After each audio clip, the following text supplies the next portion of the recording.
दोस्तों, आज मैं फिर कुछ लोगों को देख रहा था वीडियो पे यूट्यूब के ऊपर, और मुझे लगा कि इस स्थिति में आप लोगों से बातचीत ज़रूर मुझे करनी चाहिए।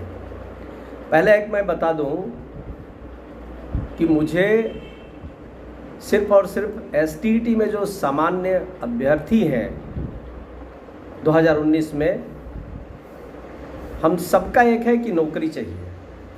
लेकिन कुछ ऐसे इसमें लोग हैं जो अपना यूट्यूब चला रहे हैं और उस यूट्यूब पे चलाएं, उनकी क्षमता है, पढ़ा सकते हैं, कुछ उसमें एक्टिंग कर सकते हैं, मतलब अदर कोई आपके पास टैलेंट है तो उसको प्रदर्शित करें तो बहुत अच्छी बात है। लेकिन मैं कल देख रहा था कि एक चैनल पे एक लेटर पड़ा हुआ है और अपने को स्वयं को अध्यक्ष घोषित कर दिया गया है कि आप लोगों ने मुझे अध्यक्ष चुना। सुन करके मैं बहुत खुशी हुआ। आप सब जानते हैं हम किसकी चर्चा कर रहे हैं। एक बार मेरिट के नाम पे, केस करने के नाम पे पैसा उगाही किया जाता है, उस केस को बीच में ही छोड़ करके फिर से आपसे पैसे की डिमांड की जाती है। दूसरे लोग उसको अपने हाथ में लेते हैं, 40,000 रुपये दूसरे लोग लगाते हैं। फिर बचने के लिए एक और बहाना नया ढूंढा जाता है, झूठ आपके सामने परोसा जाता है कि हम नहीं थे इस केस में, दूसरे लोग आए इसलिए ये खारिज हो गया। फिर आप देखिए कि जो हमारे नॉट मेरिट के साथी हैं, उनके लीडर कुंदन जी के साथ, उनके साथ पिंग बढ़ाने का प्रयास किया जाता है। जब वो लोग वहां से भगाते हैं तो कुछ दिन साइलेंट हो जाते हैं। मैं एक बात बड़ी साफ कह दूं आप लोगों को,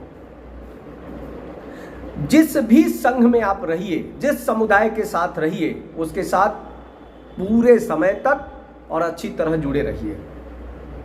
एक बार उनके साथ, दूसरी बार किसी और के साथ, तीसरी बार किसी और के साथ। ऐसे लोगों का वह समाज, वह संगठन, वह व्यक्ति जो उनके साथ थे, वो दूध में रहे मक्खी की तरह निकाल के फेंक देते हैं।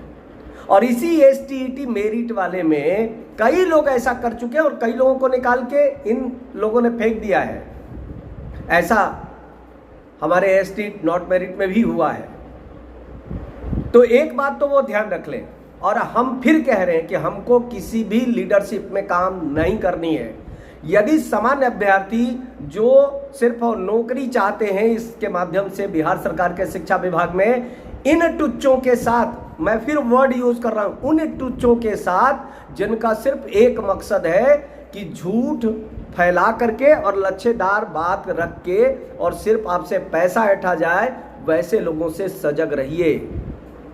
ये लोग भर्ती नहीं खुलवाएंगे, कभी किसी मांग को करेंगे, कभी 2021 के ऊपर करेंगे, कभी कुछ और करेंगे। इतनी ज्यादा उसमें मतलब गुड़ गोबर कर देंगे कि कुछ नहीं बचेगा आपके पास।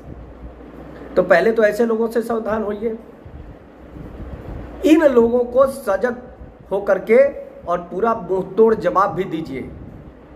ये लोग कुछ इमोशनल कार्ड भी खेल रहे हैं आपके साथ। और मुझे एक उनका नाम नहीं लूंगा क्योंकि ये आदमी फोन करके गाली देने लगता है। सिवान के हैं, वो यूपी के गोरखपुर में पढ़ा रहे प्राइवेट कॉलेज में। उनको ये आदमी फोन करके कहता है कि तुम हमको पैसा दो और नहीं तो हम तुम्हारी नौकरी नहीं लगने देंगे। दूसरे आदमी से वो फोन लेकर के मेरा नंबर हमसे बात करते हैं। मैंने उनसे ये कहा कि ये बताओ, आपके पास ओरिजिनल एस्टेट का सर्टिफिकेट है, इसके अलावा जो आपके लिए योग्यता होनी चाहिए वो सारा ओरिजिनल है? किसी के बाप और दादा में इतनी हिम्मत नहीं जो नौकरी रोक दे। वो मैं खुद अपने को कह रहा हूं। जितने साथी हैं वो अपने बल पे अपने टैलेंट को दिखा के हैं। किसके माँ बाप में इतनी हिम्मत है, किसमें इतनी कुव्वत हो गई कि वो उसका नौकरी रोक देंगे? तो इस तरह का व्यवहार यदि पीपल टू पीपल कांटेक्ट करके किया जा रहा है तो उस आदमी के व्यवहार और उसकी गंदगी जो दिमाग में चल रही है वो आप सब लोग जानते हैं। फिर एक झूठ फैलाया गया आलोक यादव का। मैंने खुद उनसे बात किया, क्या मतलब था? बोले भैया ऐसा कुछ नहीं था। उनके साथ गए हुए थे आशीष जी, के गोस्वामी जी, उनसे भी मैंने बात किया, क्या सचिव वाले? बोले भैया ऐसा कुछ नहीं था, फालतू ये फैला रहा है आके। और जो दूसरे का नकल उतारता हो उसको कुछ लोग सुन करके मैं देख रहा था बड़ी खुश हो रहे थे। अरे यदि आप जुड़े हुए हैं, वो कोई हो तो उसे डायरेक्ट बोलो ना फ़ोन करके कि आप ये गलत कर रहे हैं। इन ड्रामेबाजों को लेके चलेंगे, ये तो आपको फंसा ही रहे पैसा कमाने के लिए। तो इनसे पहले सजग होइए और तब आपका भर्ती बचेगा, नहीं तो ये भर्ती बचने नहीं देंगे। इनका काम ही है कभी बीटीटी को लेना, कभी सीटीटी को लेना, कभी एस्टेट को लेना, कभी फैलाव को लेना, कभी पसाह को लेना, पता नहीं कितना नाम रखा है और किनको किनको क्या लेता है। और 2 दिन आपके बात करेगा, उसके बाद आप ही को गाली देने लगेगा। ये शुरू हो गया है।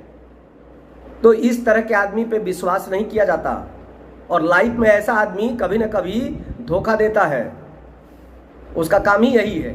तो इससे पहले सजग होइए, आप अपना सजगता रखिए, बातों को सुनिए, समझिए, एनालिसिस करिए, क्योंकि आप एज ए टीचर हैं और उस एनालिसिस के आधार पे जो आपको उचित लगता है वो करिए।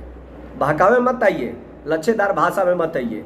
मैं आज ये कहना चाहता हूँ, कल फिर मेरी एक वीडियो आएगी, मैं कुछ अलग उसमें आपसे बातचीत करने का प्रयास करूँगा।